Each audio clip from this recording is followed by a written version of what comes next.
Hello student, আজকে আমরা আলোচনা করব এএনএম এবং জিএনএম পরীক্ষার ফর্ম ফিল আপ নিয়ে কিছু কথা। তাই তোমরা এই ভিডিওটি প্রথম থেকে শেষ পর্যন্ত দেখতে থাকো। এটি একটি তোমাদের জন্য অত্যন্ত গুরুত্বপূর্ণ ভিডিও হতে চলেছে। তো আমি সবার প্রথমেই বলি, এএনএম ও জিএনএম এটি হচ্ছে একটি নার্সিং কোর্স। আর এএনএম পরীক্ষার জন্য শুধুমাত্র মেয়েরাই ফর্ম ফিল আপ করতে পারবে এবং এটি হচ্ছে 2 বছরের একটি কোর্স। আর জিএনএম নার্সিং পরীক্ষার ক্ষেত্রে হচ্ছে ছেলে ও মেয়ে উভয়ই ফর্ম ফিল আপ করতে পারবে এবং এটি হচ্ছে একটি 3 বছরের কোর্স।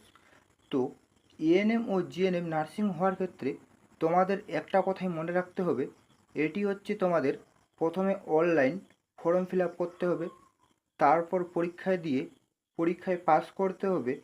আর পরীক্ষায় পাস করে গেলে গভর্নমেন্ট কলেজ থেকে এই কোর্সটি কমপ্লিট করতে পারবে। তো অল্প খরচের মাধ্যমেই গভর্নমেন্ট কলেজে এই কোর্সটি তোমাদের কমপ্লিট হয়ে যাবে। এই ছিল মূলত আজকের আপডেট। যদি তোমাদের ভিডিওটি ভালো লেগে থাকে তাহলে অবশ্যই লাইক, কমেন্ট এবং শেয়ার করে দেবেন। দেখা হচ্ছে পরবর্তী ভিডিওতে। ততক্ষণে তোমরা সকলেই সুস্থ থাকো, ভালো থাকো।